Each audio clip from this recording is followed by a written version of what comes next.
प्यारे दोस्तों, सऊदी अरब की पहाड़ियों पर अचानक हूर परी उतर आई। क्यों उतर आई और उसके उतरने के बाद क्या हुआ और उसे देखने वालों के साथ क्या मुआमला पेश आया, आज की इस वीडियो में हम आपको यही बताएंगे और उसको देखने के बाद आपके रोंगटे खड़े हो जाएंगे।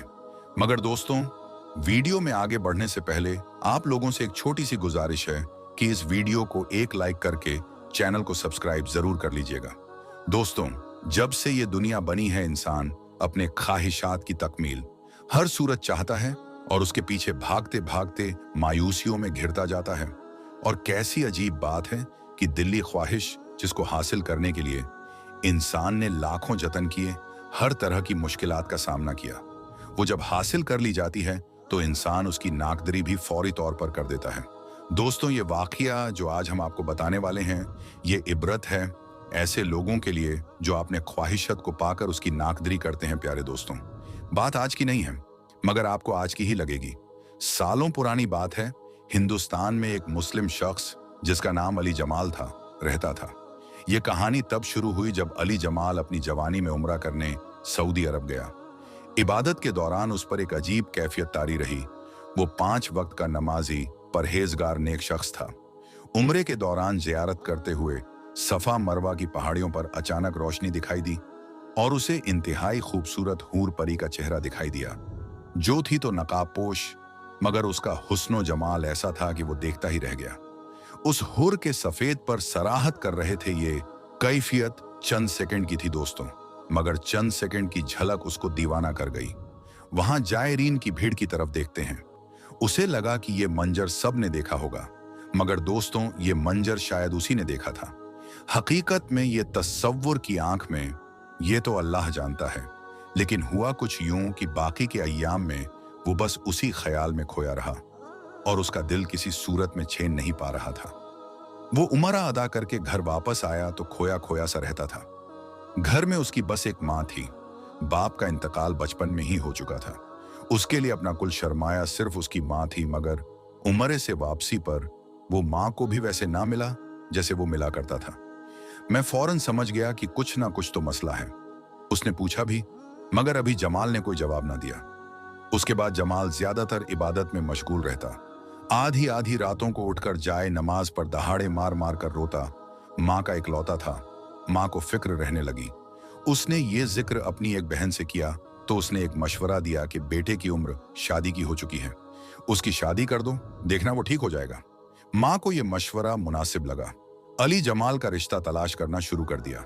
अली जमाल को जब ये इल्म हुआ कि माँ रिश्ता देख रही है तो उसने माँ से कहा कि माँ, मैं शादी नहीं करूंगा। माँ ने कहा, क्यों बेटा? अब तुम्हारी उम्र है और मैं तुम्हारे फर्ज से फारिग होना चाहती हूँ। अली जमाल बोला, आप जरूर अपना फर्ज अदा कीजिएगा, मगर मेरे रिश्ते तलाश मत करें। माँ ने पूछा, क्या कोई और लड़की पसंद है? अगर ऐसा है तो बताओ, मैं तुम्हारी शादी वहां करूंगी। अली जमाल कहने लगा, माँ ऐसा नहीं है, बस आप रिश्ता मत ढूंढे। माँ कहाँ टलने वाली थी। उसने फिर पूछा, बेटा मैं तुम्हारी माँ हूं, तुम्हें माँ और बाप दोनों बनकर पाला है। बताओ तो क्या हुआ, आखिर वजह क्या है? तुम क्यों रिश्ते से मना कर रहे हो या शादी नहीं करना चाहते हो? अली जमाल ने माँ से प्यार से कहा कि माँ मैं शादी करूंगा, मगर किसी हूर से। माँ फौरन बोली, मैं समझ गई, मैं तुम्हारी शादी हूर जैसी खूबसूरत लड़की से करूंगी, तुम फिक्र ना करो। अली जमाल खामोश हो गया। अब वो माँ को क्या बताता कि वो तो सच में कोई हूर चाह रहा है, सच में हूर उसके तस्वुर में है और वो उसके इश्क में गिरफ्तार हो चुका है। और सारी सारी रात में अल्लाह तबारक व ताला से दुआ मांगता है कि ये अल्लाह मुझे हूर अता फरमा, जिसने मेरा चैन सुकून सब छीन लिया है, मुझे दे दे। तू सब चीजों पर, हर शय पर कुदरत रखता है। बस मैं भी शादी उसी हूर से करना चाहता हूं जिसका तूने मेरे दिल में बसा दिया है। तू मेरी दुआ कबूल फरमा ए मेरे परवरदिगार। दोस्तों, अली जमाल दीवाना वार दुआ में अपनी हूर परी मांगता रहा। दिन महीने साल गुजरने लगे। माँ ने ढेर खूबसूरत लड़कियां ढूंढी, मगर अली जमाल इनकार करता रहा। उसे कोई लड़की पसंद ना आई। फिर दोस्तों, एक दफा रमजान का महीना था। वो ईशा की नमाज अदा करके मस्जिद में दुआ मांग रहा था कि अचानक दोबारा उस पर वही कैफियत तारी हुई। आंसुओं से चेहरा भीगता गया और वो जेरे लब हूर मांगने लगा। कैसी अजीब दीवानगी थी। और कैसी अजीब ख्वाहिश अली जमाल पाल बैठा था। उम्र बीत रही थी मगर वो है के इंतजार में था और उसे यकीन भी था कि अल्लाह तबारक व ताला उसको हूर अता फरमाएगा और एक ना एक दिन उसकी दुआ जरूर सुनेगा और उसे हूर देगा। दोस्तों, दुआ मांगकर वो उसी कैफियत में मस्जिद से बाहर निकला। अभी जरा सा आगे बढ़ रहा था कि उसे गली की एक जानिब से अंधेरे में किसी लड़की के रोने की आवाज सुनाई दी। वो मुड़ा और उस जानिब चल पड़ा जहां से किसी लड़की के रोने की आवाज आ रही थी। उसने देखा कि एक नकाब पोश लड़की उस वक्त सुनसान जगह पर क्यों खड़ी रो रही है। शायद कोई जरूरतमंद हो। ये सोचकर वो लड़की के करीब हुआ और थोड़ी सी रोशनी जब उस लड़की के चेहरे पर पड़ी तो पांव से जमीन निकल गई, क्योंकि ये तो वही लड़की थी और उसी तरह का चेहरा था जिसके इश्क में वो दीवाना हो चुका था। अली जमाल ने हिम्मत करके कांपती आवाज में उस लड़की से पूछा कि तुम कौन हो और यहां खड़ी आखिर क्यों रो रही हो। उस लड़की ने रोते हुए बताया कि मैं बेसहारा हूं और यतीम खाने से भाग आई हूं, मगर नहीं जानती कि कहां जाऊं। वो मुझसे गलत काम करवाना चाहते थे, इसलिए मैं वहां से भागी और अब रात में कहां जाऊंगी। भूखी प्यासी, जेब में कोई पैसा नहीं। अली जमाल को जहां वो पहली नजर में ही भा चुकी थी, उसके दिल को करार महसूस हो रहा था। वो समझ गया अल्लाह ने वैसे ही नैनो नकुश की लड़की को उसकी दुआ की नतीजे में उसे अता फरमाई है। उसने कहा कि तुम फिक्र मत करो, करीब में मेरा घर है। अगर तुम मुझ पर एतबार करो तो मेरे घर चलो, वहां मेरी माँ है, वो तुम्हें खुशी से अपना लेगी। उस लड़की ने कहा, एतबार करने के अलावा मेरे पास और कोई चारा नहीं। और अली जमाल उस लड़की को घर ले आया, फिर घर लाकर उसे माँ से मिलवाया और सब बताया। माँ ने जब उस लड़की को देखा और कहा कि परेशान मत हो, मुझे अपनी माँ समझो, ये आज से तुम्हारा घर है। तुम्हारा नाम क्या है? उस लड़की ने अपनी बड़ी बड़ी आंखों से माँ को देखा और एक नजर अली जमाल को और बोली, मेरा नाम हुरैन है। अली जमाल ने नकाब में ही उसे देखा था। वो अली जमाल के सामने हमेशा मुंह ढांप कर आती थी, पर्दे की पाबंद और 5 वक्त की नमाजी नेक लड़की थी। अली जमाल ने कुछ दिनों के बाद अपनी माँ से कहा कि माँ, ये लड़की बहुत नेक और पाकबाज है। मैं ऐसी ही हूर जैसी खूबसूरत नेक लड़की अपने खुदा से मांगता आया हूं। आप चाहे तो मेरी शादी इस लड़की से करवा दें। माँ ने सुना तो बेहद खुश हो गई। बेटे का माथा चूमा, अल्लाह का शुक्र अदा किया। माँ ने उसी वक्त हुरैन से बात की, जिस पर उसने शर्मा कर रजामंदी का इजहार कर दिया। दोस्तों, अली जमाल और हुरैन की शादी हो गई। अली जमाल ने जब पहली रात उसका पूरा सरापा हुस्नो जमाल देखा तो सजदे में शुक्र अदा किया कि ये मेरी सोच से भी ज्यादा खूबसूरत है। उसने हुरैन को दिल से मोहब्बत दी, उसकी हर चीज का ख्याल रखा और हुरैन ने भी अली जमाल पर अपनी सारी मोहब्बतें निछावर कर दी। 5 साल का अरसा। दोस्तों, 5 साल का अरसा कैसे बीता अली जमाल नहीं जानता। उसको बस लगा जैसे वक्त को पर लग गए और वो उड़ गया 5 सालों में। अल्लाह तबारक व ताला ने उसे हर चीज से नवाजा था जिसकी कोई इंसान तमन्ना कर सकता है, मगर औलाद ना हो पाई।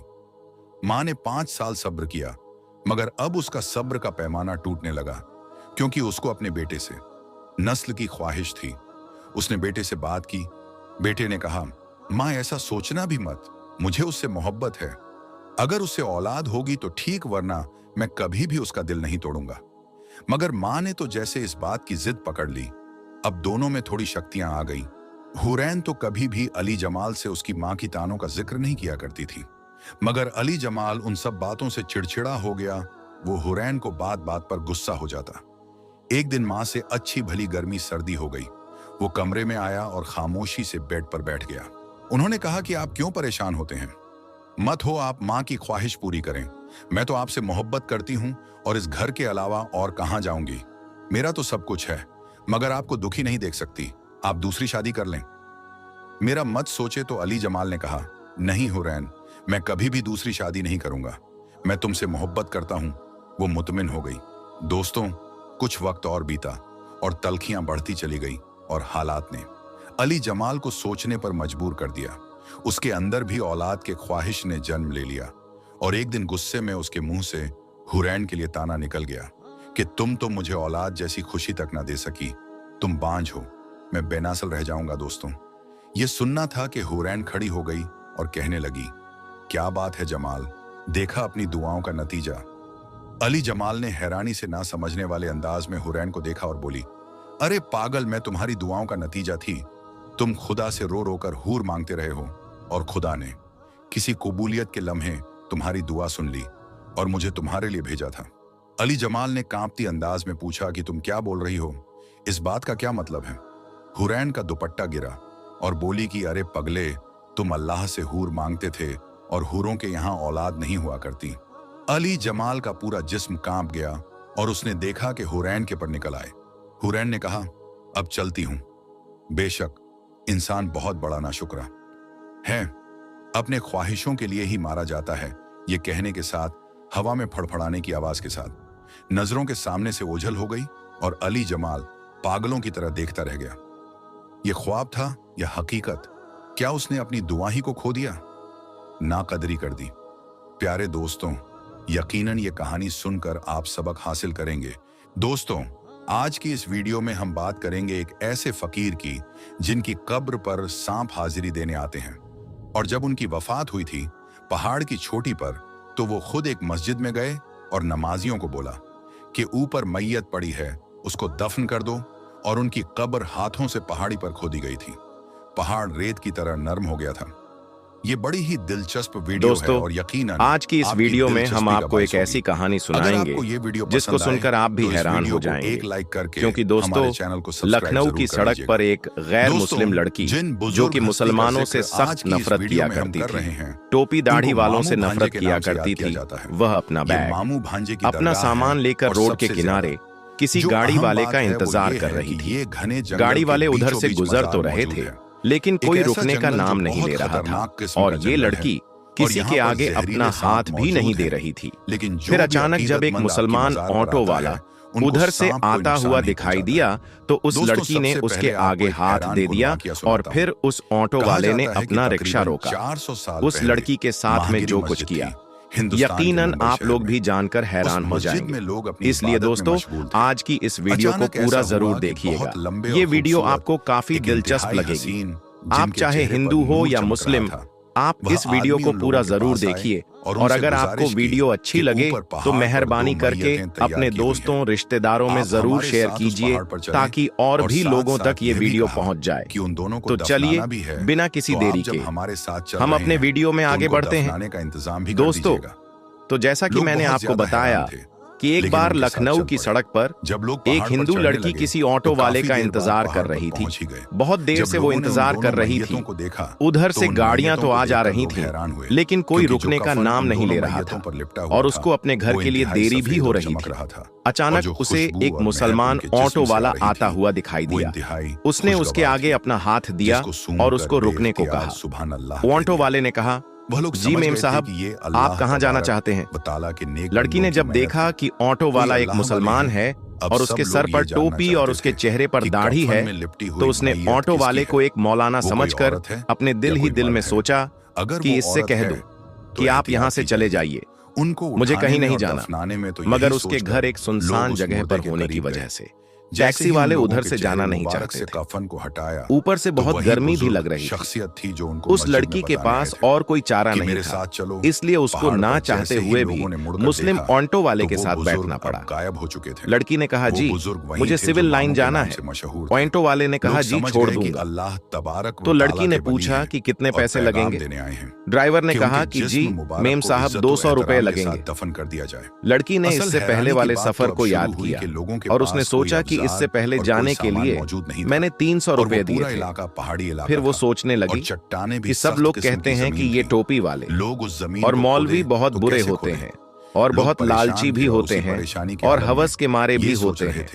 ये दाढ़ी और टोपी वाले भरोसे के लायक नहीं होते। ये सोचकर वो बहुत ज्यादा डर गई, लेकिन तेज धूप और गर्मी की वजह से वो बहुत ज्यादा परेशान थी, ज्यादा कुछ सोच नहीं पा रही थी। इतने में ऑटो ड्राइवर बोला, मेम साहब चलो आप 180 दे देना। लड़की बोली, ठीक है, लेकिन सामने मेरा सामान है जो बहुत भारी है, अकेले उसे उठाया नहीं जा रहा, हो सके तो आप मेरी कुछ मदद कर दें। ड्राइवर बोला, जी मेम साहब आप बैठ जाइए, मैं रख देता हूँ। उसके बाद में ऑटो ड्राइवर ने लड़की की सामान अपनी टैक्सी में रखा और चल दिया।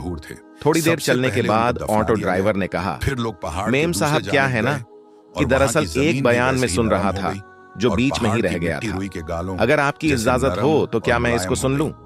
अगर आपको बुरा ना लगे तो मैं टेप को चालू कर दूं। ये सुनकर उस लड़की ने कहा, जी मुझे कोई तकलीफ नहीं है, अगर आप सुनना चाहे तो सुन सकते हैं। उसके बाद में ऑटो वाले ने अपना म्यूजिक सिस्टम ऑन कर दिया। एक मौलाना साहब बयान फरमा रहे थे। बयान था पर्दे के बारे में। ना चाहते हुए भी अब उस लड़की को उसको सुनना पड़ रहा था। लिबरल और नास्तिकों की महफिल और दोस्ती में रहकर उसके दिमाग में सिर्फ मुसलमानों के लिए नफरत भरी हुई थी। लड़की को सिर्फ यही बताया और सिखाया गया था कि मौलवी एक खूंखार भेड़िया होता है, जिसका मकसद माल, हवस, लालच और औरत के जिस्म के अलावा कुछ भी नहीं होता। मजहब और धर्म के नाम पर सिर्फ पैसे कमाना ही उसका पेशा है। लेकिन दोस्तों, अब यह लड़की एक मुसलमान ऑटो वालों के साथ बैठी हुई थी और ना चाहते हुए भी एक मौलाना का बयान सुन रही थी। और उस बयान में एक मौलवी साहब एक जोरदार आवाज में बोल रहे थे और कह रहे थे कि पर्दा अल्लाह का हुक्म है। पर्दा एक औरत के जिस्म की मुहाफिज है, उसके चेहरे से लेकर जिस्म के हर हिस्से, हाथ पैर तक को ढककर उसको हजारों की भीड़ में भी महफूज होने का यकीन दिलाता है। पर्दा औरत को शैतानी नजरों से बचाता है और देखने वाले अपनी आंख तक झुका लेते हैं, घूमा लेते हैं और सोचते हैं कि ये लड़की तो बहुत शरीफ लड़की है। इसलिए अल्लाह अपनी किताब कुरान पाक में फरमाता है, आए नबी अपनी बीवियों से और अपनी बेटियों से और मुसलमानों की औरतों से कह दो कि वो अपने ऊपर अपनी चादरों को लटका लिया करें, उससे बहुत ही जल्द उनकी शनाख्त तो हो जाया करेगी, फिर वो न सताए जाएंगे। अल्लाह ताला बख्शने वाला और बहुत मेहरबान है। पर्दा औरत की इज्जत है, सलामती का जामीन है, उसकी पाक दामिनी जाहिर की अलामत है। पर्दे में ही एक औरत की इज्जत है। लेकिन बेपर्दा औरत की मिसाल उस खुले हुए गोश्त के जैसी है जिस पर एक मक्खी आती है और उस पर बैठकर अपनी गंध निकालती है। हर एक उसको खाने की निगाह से घूरता है, हर नजर उसको खाने और लूटने की नजर से देखते हैं। यह बयान सुनकर उस लड़की को ऐसा लगने लगा कि जैसे कि ये सब अल्फाज उसके लिए ही बोले जा रहे हों, क्योंकि जब वो ऑफिस आती जाती है तो रास्ते में हर लुच्चे लफंगे की नजर उस पर पड़ती है और उसको घूरती रहती है, उसको बुरी नजरों से देखते हैं। उसको ऐसा लगने लगा जैसे उसकी इस मुश्किल का अब सिर्फ एक ही हाल है। बयान सुनते सुनते इतने में उसकी बताई हुई गली में टैक्सी पहुंच चुकी थी और उसके घर के सामने जाकर ओवांटो रुक चुकी थी और लड़की ओवांटो से नीचे उतरी और कहने लगी, जी आप मेरा सामान बाहर रख दें। उसके बाद में उस लड़की ने अपनी माँ को फोन लगाया और कहने लगी, माँ जरा सनी को नीचे भेज दो, मेरे साथ सामान ज्यादा है जिसमें वजन भी ज्यादा है, उसको मैं अकेली ऊपर लेकर नहीं जा पाऊंगी। माँ ने फोन पर कहा, बेटी सनी तो घर पर ही नहीं है। तो ये सुनकर ओवांटो ड्राइवर बोला, मेम साहब कोई बात नहीं है, चलिए मैं आपका सामान रखकर आ जाता हूं।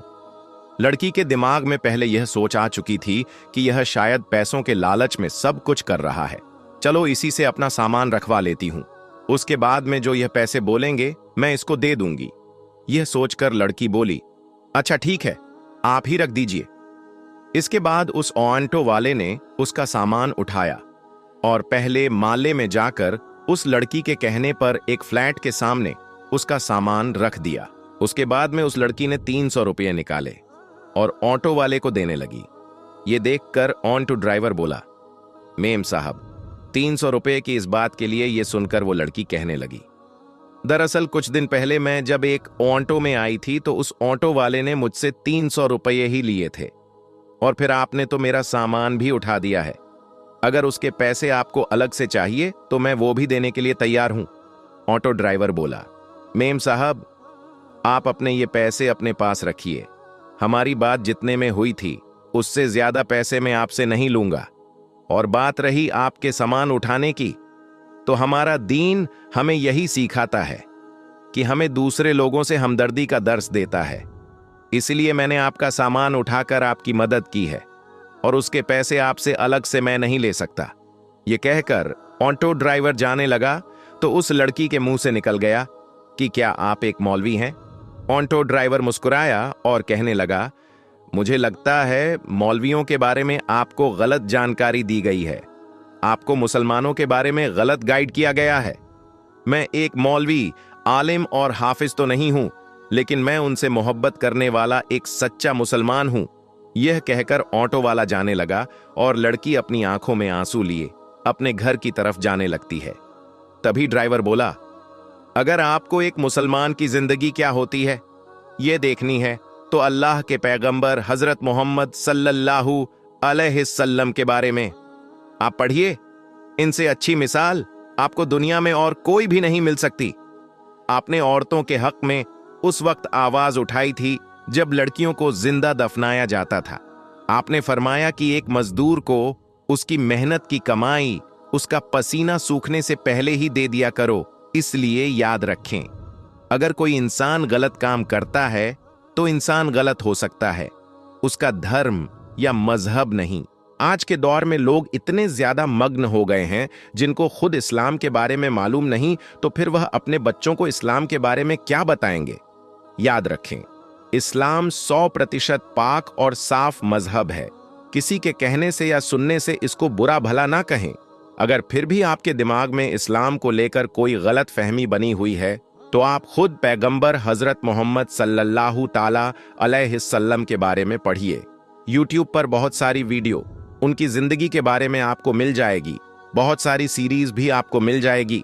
आपको जरा बराबर भी कहीं पर कोई गलती नजर नहीं आएगी और आपका ईमान भी ताजा हो जाएगा। और अगर आपको कहीं पर कोई मुस्लिम गलती या बदतमीजी करता हुआ दिखाई दे तो आप सिर्फ उसे इतना बोल दें कि तुम्हें तुम्हारे प्यारे नबी सल्लल्लाहु अलैहि वसल्लम ने क्या यही सिखाया है। कहा जाता है कि मस्जिद नबवी के अंदर अगर वह एक सच्चा मुसलमान आवाज नहीं आनी तो वह शर्म के मारे पानी पानी हो जाएगा। कुछ दिनों में मस्जिद नबवी के अंदर कुछ अजीबो गरीब वाकया पेश आया। आज की वीडियो में बहुत ही ज्यादा परेशान। मिलते हैं फिर एक नई वीडियो के साथ। दुनिया भर में मौजूद हर मुसलमान ने दोस्तों दुनिया भर के अंदर मस्जिद नबवी एक ऐसा मकाम है कि जहां हर मुसलमान पर यह लाजिम है कि वो अदब की इंतहा को जरूर ध्यान में रखे। और ये कहा जाता है कि मस्जिद नबवी के अंदर तो सांस लेने की भी आवाज नहीं आनी चाहिए। अफसोस के साथ हालिया कुछ दिनों में मस्जिद नबवी के अंदर कुछ अजीबो गरीब वाकया पेश आया जिसने बहुत ही ज्यादा परेशान कर दिया। और दुनिया भर में मौजूद हर मुसलमान ने इन वाकयात के बाइस सिर्फ दर्द को ही महसूस नहीं किया बल्कि अपने गमों गुस्से का भी इजहार किया। लेकिन दोस्तों, मस्जिद नबवी को शहीद करने के हवाले से कुछ खबरें सामने आ रही हैं। इसके मुताल्लिक क्या हकीकत है आज की इस वीडियो में बताएंगे। लेकिन वीडियो शुरू करने से पहले आपसे एक छोटी सी गुजारिश है कि अगर आप आशिक रसूल हैं और उम्मते मोहम्मदी होने पर फख्र करते हैं तो इस वीडियो को एक लाइक करके चैनल को सब्सक्राइब जरूर कर लीजिएगा। दोस्तों, मस्जिद नबवी ऐसा मकाम है कि जिसके मुताल्लिक तारीख की किताबों में आता है कि एक रोज हजरत उमर रजी अल्लाह ताला अन्हो ने दो लोगों को इशारा करके बुलाया और उनसे सवाल किया कि तुम कहां से हो। तो उन्होंने बताया कि हम ताइफ के रहने वाले हैं। तो हजरत उमर रजी अल्लाह ताला अन्हो ने फरमाया कि मैं तुम्हें यकीनी तौर पर सजा देता अगर तुम्हारा ताल्लुक मदीने से होता। ये लोग मस्जिद नबवी में मौजूद थे और ऊंची आवाज में बात कर रहे थे। मस्जिद नबवी के अदब और एहतराम को तो अल्लाह ताला ने कुरान करीम में खुद फरमा दिया। सूरा हुजरात के अंदर अल्लाह ताला का फरमान है कि नबी करीम सल्लल्लाहु अलैहि वसल्लम की आवाज से ज्यादा आवाज को बुलंद न किया जाए और जिस तरह तुम आपस में जोर जोर से बातें करते हो ऐसे हुजूर पाक सल्लल्लाहु अलैहि वसल्लम के सामने बात न किया करो। ऐसा करने से तुम्हारे आमाल बर्बाद हो जाएंगे और तुम्हें खबर तक ना होगी। दोस्तों, जब ये आयत नाजिल हुई तो अल्लाह के नबी के एक सहाबी झारो कतार फूट फूट कर रोने लगे और ये कहने लगे कि अल्लाह ताला ने मेरे सारे अमाल बर्बाद कर दिए और ये आयत मेरे लिए नाजिल की गई है। क्योंकि उनकी आवाज कुछ बुलंद थी और वो जब भी बोलते थे ऊंचा बोलते थे। यानी नबी के सहाबी को जिन पर अल्लाह राजी हो और उनके नाम के साथ रजी अल्लाह ताला अन्हो लगे हो, उन्हें भी ये शुबा पैदा हो गया कि मालिक ने मेरे अमाल तबाह कर दिए और मेरे लिए बख्शिश का कोई तरीका नहीं है। और वो इस पर नदामत और गम का इजहार करने लगे। लेकिन अल्लाह के प्यारे नबी हजरत मोहम्मद सल्लल्लाहु अलैहि वसल्लम ने उसे दिलासा दिया और कहा कि ये आयत आपके लिए नाजिल नहीं हुई है। लेकिन दोस्तों, आप ही अंदाजा कीजिए कि जब अल्लाह के प्यारे नबी हजरत मोहम्मद सल्लल्लाहु अलैहि वसल्लम के सहाबी को भी फिक्र लाहिक हुई तो हमारी क्या औकात है। और दोस्तों, मस्जिद नबी के हवाले से एक इंतहाई परेशान कून खबर इस वक्त सोशल मीडिया पर सामने आ रही है, जो कि हर मुसलमान के लिए पहले से कई गुना ज्यादा तस्वीर का बाइस बन रही है। इस खबर में बताया जा रहा है कि मस्जिद नबवी को शहीद करने का एक प्रोग्राम किया जा रहा है। इस पर कहा जा रहा है कि इसमें मौजूदा शाह सलमान के बेटे मोहम्मद बिन सलमान भी शामिल हैं। लेकिन दरअसल इसकी हकीकत क्या है, ये समझ लेना बहुत जरूरी है। दोस्तों, एक बरतानिया जरीदे के जानिब से ये लिखा गया है कि नबी करीम सल्लल्लाहु अलैहि वसल्लम का रोज़ाए मुबारक, जहां पर आप सल्लल्लाहु अलैहि वसल्लम और आपके रोफाका की कब्रें मौजूद हैं, उनकी तौसी की जानी है। इसके 22 इस इमारत को यानी रोज़ाए रसूल को शहीद करने का एक प्लान बनाया जा रहा है और इन मुकद्दस कुबूर को जन्नतुल बकी में ले जाने के मुताल्लिक सोचा जा रहा है, जिसके बाद ये खबर सामने आने लगी कि माज अल्लाह रोजे को शहीद कर दिया जाएगा। लेकिन सऊदी हुक्काम की जानिब से इसकी मुकम्मल तौर पर तरदीब की गई है कि ऐसा कोई ऐलान मौजूद नहीं है। दोस्तों, याद रहे कि आकाए दो जहां हजरत मोहम्मद सल्लल्लाहु अलैहि वसल्लम की कब्र मुबारक तक कोई इंसान, कोई जी रूह नहीं पहुंच सकता। आप सल्लल्लाहु अलैहि वसल्लम के रोजे